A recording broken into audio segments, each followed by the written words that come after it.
Salam sehat selalu saudaraku. Rezeki yang selalu mengalir. Jangan lupa like, komen, share, dan subscribe.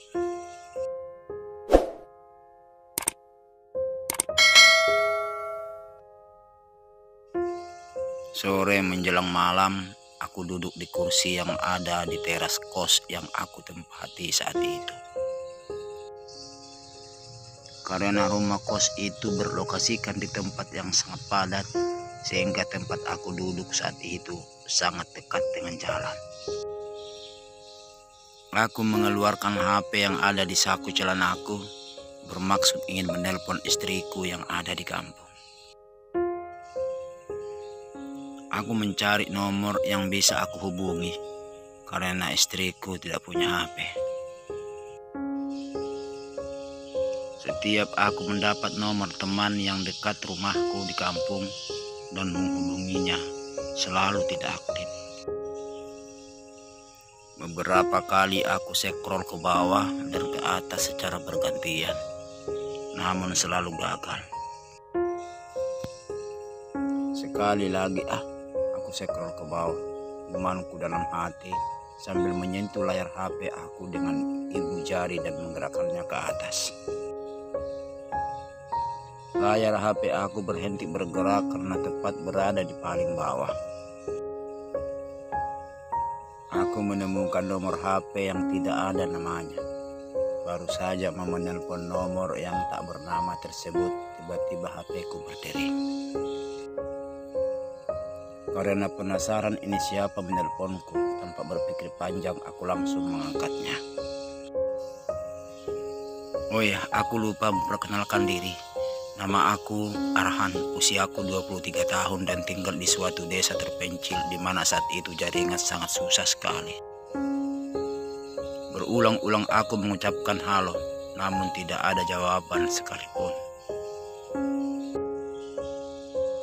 Aku kemudian mematikan telepon sambil memperhatikan wanita yang keluar masuk rumah secara berulang-ulang yang ada di depan kos.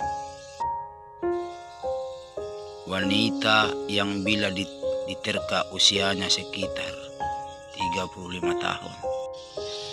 Aku tidak terlalu fokus dengannya karena kurasa ia sambil mengontor jualannya yang ada di teras rumahnya. Namun di balik itu, aku juga menjadi heran dibuatnya karena itu terus yang dilakukan. Karena kebetulan juga perutku sudah mulai mual, ditambah dengan perasaanku atas ulahnya. Aku berdiri dan mendekat ke warung itu untuk makan. Mau beli apa, Dek? Tanyanya lembut tanpa menatap wajahku. Mau beli nasi, Bu, jawabku. Makan di sini atau di bawah? Ucapnya terpotong. Makan di sini saja, jawabku memotong. Dia kemudian mempersilahkan aku masuk dan duduk di kursi yang ada di teras rumahnya. Tidak berselang lama aku duduk di kursi itu. Pesananku sudah diantarkan dan diletakkan di atas meja. Yang aku heran namun tidak berani bertanya, dia membawa makanan 2 porsi. Silakan, Dek, ucapnya tersenyum padaku dengan manisnya sambil duduk tepat di hadapanku. Perasaan lapar yang aku rasakan saat itu tiba-tiba hilang gara-gara wanita paruh baya itu ikut duduk tepat di hadapanku. Aku hanya menunduk dan membolak-balikkan sendok yang ada di tanganku. Aku benar-benar salah tingkah dibuatnya. Sementara wanita yang ada di depanku dengan santainya dia menyantap makanannya tanpa memikirkan bagaimana sikap aku yang ada di depannya.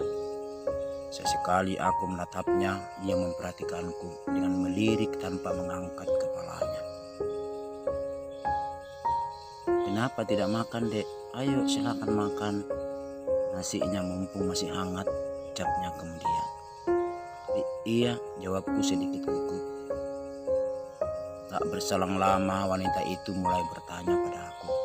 Banyak hal yang ditanyakan menyangkut masalah keberadaanku, bahkan perkuliahanku.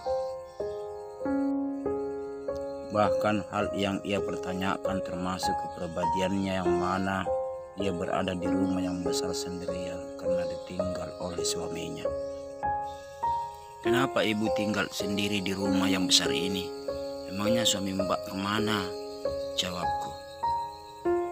Dia meninggal 1 tahun yang lalu dengan penyakit yang dideritanya yang tidak pernah sembuh-sembuh. Ucap wanita itu sedih. Memang tidak ada anak ibu, kok bisa sendirian di rumah yang besar ini? Tanya aku. Aku tidak punya anak, jawabnya singkat. Beberapa saat kemudian kami sambil makan sambil diam, tidak ada yang saling bertanya saat itu. Sampai-sampai aku selesai makan tanpa tidak ada lagi pertanyaan. Setelah aku berdiri dan mau membayar makanan yang aku makan, tiba-tiba bertanya kepadaku. Pertanyaan yang membuat aku bingung dan harus menetapnya tak berkedip. Wanita yang berdiri di depanku saat ini memang ia sudah sedikit tua, namun wajahnya masih sangat cantik. Tubuhnya yang tinggi membuat aku penasaran membuat aku jadi bingung karena bukan hanya bertanya tapi juga dia meminta kepadaku untuk menemaninya malam ini di rumahnya. Dan yang lebih parah lagi, dia mengajak aku untuk tinggal di rumahnya setiap aku datang untuk kuliah. Wanita ini mengatakan kepada aku bahwa apapun yang aku butuhkan, dia menyanggupinya, baik itu masalah makanan ataupun biaya kuliahku. Nanti kita bicarakan lagi. Aku pulang dulu karena sebentar lagi aku berangkat kuliah. Ntar aku kembali ke sini, ucapku. Aku menyodorkan uang bayaran nasi yang aku makan tadi. Namun ia menolaknya dan berharap agar aku kembali ke rumahnya. Singkat cerita, aku pulang dari kuliah. Kulihat jam sudah menunjukkan pukul 10 malam. Sebelum aku masuk ke dalam kosku, aku menyempatkan diri untuk menengok ke teras rumah ibu itu. Kulihat ibu itu sedang berdiri di tempat jualannya dan di teras ada 2 orang wanita sedang makan. Aku kemudian membuka pintu rumah kosku dan masuk ke dalamnya.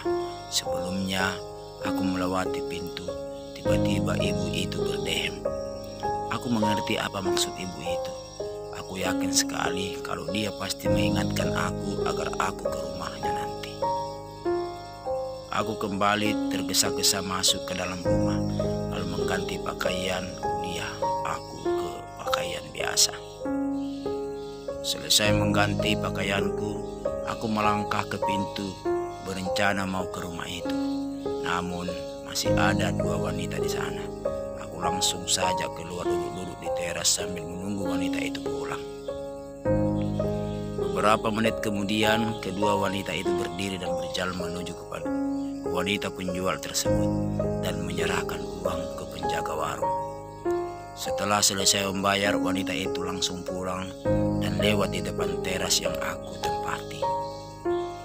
Tepat berada di depan teras rumah yang aku tempati, kedua wanita itu menatapku dan tersenyum manis kepada aku.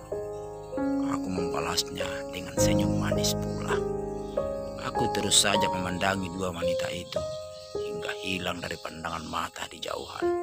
Tiba-tiba aku mendengar suara batuk dari arah warung. Aku menoleh ke arah suara itu dan ternyata adalah wanita mengajakku untuk tidur di rumahnya. Aku berjalan ke rumah itu dan aku langsung masuk ke rumah tanpa singgah di teras rumah terlebih dahulu karena perintah wanita itu. Sementara aku melihat dia sedang menutup warungnya, lalu masuk ke dalam rumah dan duduk di sampingku. Tidak apa-apalah kalau aku tidur di rumahmu, bahkan bila aku setiap datang kuliah, tanya aku. Maksud tidak apa-apa seperti mana maksudmu? Jawabnya menatapku sambil tersenyum manis. Siapa tahu ada yang bertanya kenapa ada laki-laki yang tidur di rumahmu. Kan selama ini tidak ada baru saat ini, ucapku tersenyum pula padanya. Tidak usah khawatir, itu urusanku. Kalau toh ada yang bertanya, saya jawab anak kos, dia menyewa rumahku, bereskan urusannya, jawabnya. Aku hanya mengangguk-angguk mendengar jawabannya dan dari pertanyaanku yang benar-benar tidak menyangka kalau itu yang menjadi jawabannya. Oh ya, kita belum kenalan, namaku Ita, ucapnya sambil mengulurkan tangannya pada aku. Kelihatannya wanita ini benar-benar serius ingin mengenalku lebih dalam. Saat ini aku benar-benar tidak bisa mengelak dan aku memutuskan untuk menerima uluran tangannya. Aku sebenarnya sangat berpikir panjang karena aku sudah punya istri, bahkan aku sudah punya anak kedua, laki-laki dan perempuan. Tapi karena kebetulan aku saat itu benar-benar membutuhkan tempat tinggal yang gratis pada saat aku datang kuliah. Namaku Arhan, jawabku sambil menyodorkan tanganku menyalaminya. Berselang lama, dia berdiri dan berjalan entah kemana sambil menyuruhku menunggu. Rupanya ia telah membuat teh manis untukku, lalu meletakkan di meja tepat di hadapanku. Kemudian ia duduk di sampingku. Silakan diminum tehnya, Dek, jangan dibiarkan dingin. Tidak enak kalau dingin, ucapnya. Aku langsung saja minum teh itu sambil sesekali aku mencuri-curi pandang ke wajahnya. Gaun daster berbukit bunga-bunga merah membuatnya terlihat masih cantik dan anggun walaupun kelihatannya sebenarnya sudah tua. Kembali ia mengulangi ajakannya agar aku tinggal di rumahnya setiap aku datang pada saat kuliah. Karena aku diam-diam menyukainya, aku menerima tawarannya dengan senang hati. Setelah teh aku sudah selesai aku minum, ia kemudian mengajak aku untuk menunjukkan kamar tidur yang aku tempati nanti. Nah, sekarang ini tempat tidur kamu. Kamu boleh mempergunakan apa saja isi dari lemari ini, ucapnya sambil menunjuk lemari. Aku hanya bisa melongokkan bola mataku di setiap sudut ruangan kamar itu. Begitu mewah kamar itu, aku yakin itu adalah lemari pakaian mantan suaminya. Kalau kamu mau tinggal di sini setiap kamu datang kuliah, maka isi lemari ini milik suamiku. Kamu boleh menggunakannya, bahkan kamu boleh memilikinya. Mataku melongo dan mulutku menganga setelah melihat isi lemari itu. Aku yakin baju dan celana semuanya harganya mahal. Baju tidur ada di lemari yang satu itu. Kalau kau mau mengganti baju silahkan, aku mau ke kamarku, ucapnya sambil keluar kamar. Jujur saja apa yang diminta wanita itu saya tidak terlalu pingin, karena saya merasa malu baik itu kepada orang lain atau dirinya sendiri. Tapi dibalik daripada keseriusan wanita itu mengajakku untuk tidur di rumahnya selama saya kuliah, sehingga saya berpikir untuk menerimanya. Dan kebetulan juga saya sedikit ada keuntungan di sana, karena kalau saya tinggal di kos tentunya setiap bulan saya membayar, sementara ini gratis. Dan bahkan dapat pakaian banyak lagi, keuntungan yang sangat besar, apalagi dapat wanita cantik walaupun terlihat sudah tua namun masih asik. Setelah aku selesai mengganti baju ke baju tidur, aku berbaring di tempat tidur dan lupa menutup pintu kamar hingga aku tertidur. Mataku terbuka pelan dan tak sengaja melihat jam dinding yang terpasang di atas lemari besar itu. Sudah pukul 3 pagi. Setelah aku melihat ke bawah, tampak kagetnya aku setelah melihat tubuhku bagian bawah sampai ke dadaku tertutupi oleh selimut berwarna merah jambu. Tak berselang lama, Ita datang dengan baju tidurnya yang transparan, membuatku kaget dan tak bisa berkata apa-apa. Dan lebih kagetnya lagi setelah wanita itu duduk di ranjang tepat di sampingku. Dia tidak berkata apa-apa, tetapi matanya menatapku dengan pandangan sayu merayu. Dengan pandangannya aku tahu betul bahwa wanita itu menginginkan sesuatu dariku. Tak berselang lama aku pun merayunya sesuai dengan kemampuanku hingga akhirnya kami melakukan aktivitas pertama di malam itu. Itulah yang terjadi setiap aku tidur di rumahnya.